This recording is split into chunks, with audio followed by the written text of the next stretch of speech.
Saviez-vous qu'un homme a terrorisé la Belgique dans les années 90, laissant derrière lui une traînée de douleur et de désespoir?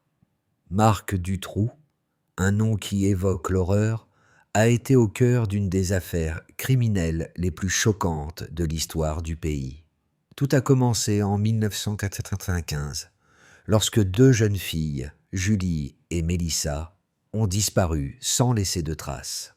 Les recherches se sont intensifiées, mais ce que la police ne savait pas, c'est que Dutroux, un ancien prisonnier, avait déjà un sinistre plan en tête. Il avait construit un véritable enfer souterrain, un endroit où il pouvait garder ses victimes captives. Les mois ont passé, et la peur s'est répandue comme une traînée de poudre. En 1996, la police a finalement découvert l'horreur. Deux filles étaient retrouvées vivantes, mais Julie et Mélissa étaient déjà mortes. L'arrestation de Dutroux a révélé un réseau de complices et une série d'enlèvements qui ont choqué la nation. Le procès de Marc Dutroux a été un véritable choc pour la Belgique.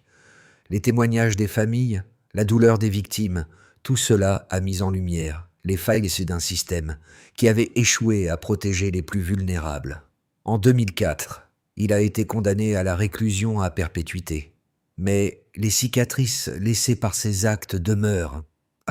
Aujourd'hui, l'affaire Dutroux reste un rappel tragique de la nécessité de vigilance et de protection des enfants.